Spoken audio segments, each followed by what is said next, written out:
அன்பான சகோதர சகோதரிகளே, எப்படி இருக்கிறீங்க? நல்லா இருக்கிறீங்களா? கர்த்தர் உங்களுடைய ஜெபத்துக்கு பதில் கொடுத்தாரா? அவரை நம்பி இருக்கிறவர்களுக்கு நிச்சயமாக அவர் பதில் கொடுக்கக்கூடிய தகப்பனாக இருக்கிறார். என்னை நம்பி இருக்கிற மக்களை நான் ஒரு பொழுதும் கைவிட மாட்டேன் என்று ஏசப்பா சொல்லியிருக்கிறார்.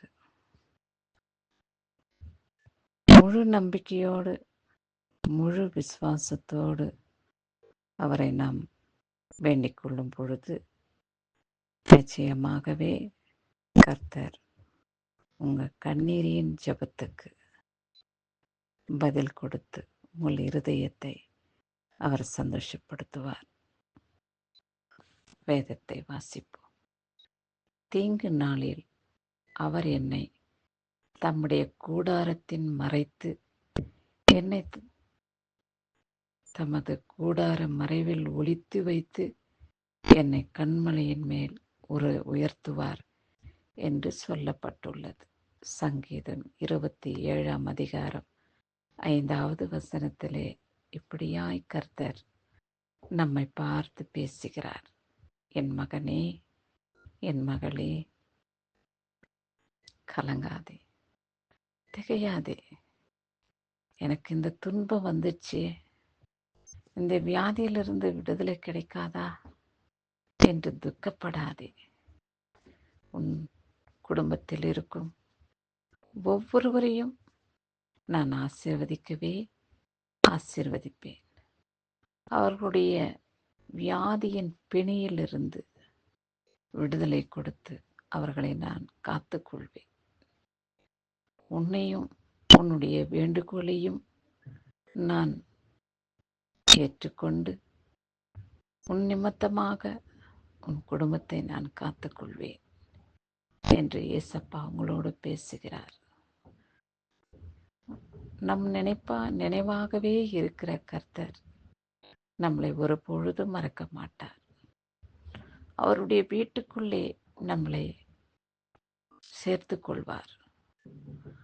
அவருடைய வீட்டுக்குள்ளே நம்மளை ஒளித்து வைத்து நம்மை கண்மலையின் மேல் நிறுத்துவார்.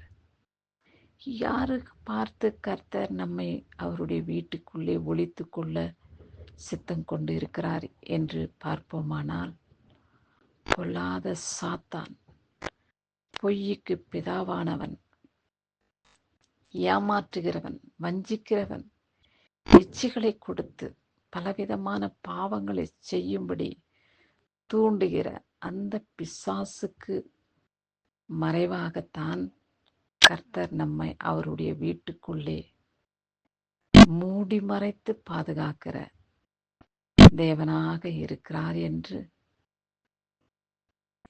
கர்த்தர் நமக்கு வெளிப்படுத்தியிருக்கிறார். இவ்வளவு அக்கறை கொண்ட தேவனை நாம் மறந்து விடாதபடி அவரையே நம்புவோம், அவரையே பற்றி கொள்வோம், அவரையே நம்பி வாழ்வோம்.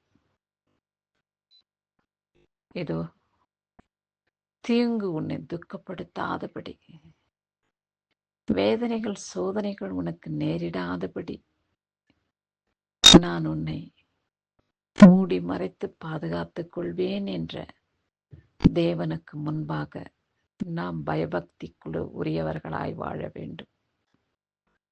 சாத்தானுடைய இருதயத்துக்கு சந்தோஷப்படுத்துகிறபடி நாம் வாழாமல் கர்த்தருடைய இருதயத்தை சந்தோஷப்படுத்த நாம் ஆயத்தமுள்ளவர்களாக்க வேண்டும்.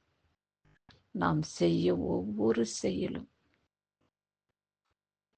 நாம் பேசும் ஒவ்வொரு வார்த்தையும் கர்த்தருக்கு இது பிரியமாயிருக்குமா? கர்த்தர் இந்த செயல்பாடுகளிலே, இந்த வார்த்தைகளிலே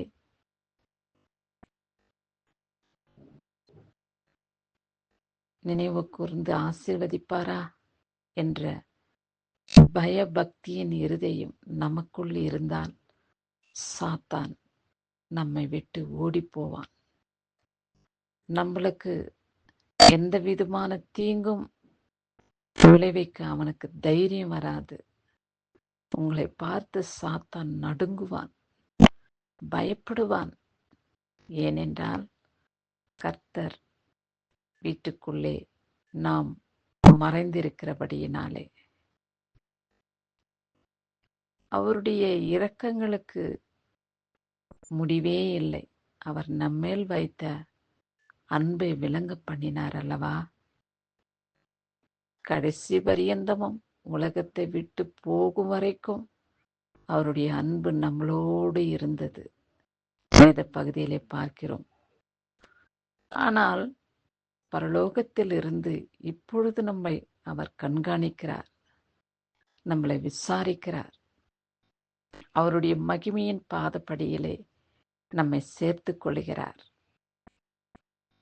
என்று இந்த வசனத்தின் மூலமாய் அவருடைய அன்பை நமக்கு வெளிப்படுத்துகிறார் என்று நாம் அறிந்து கொள்ள வேண்டும்.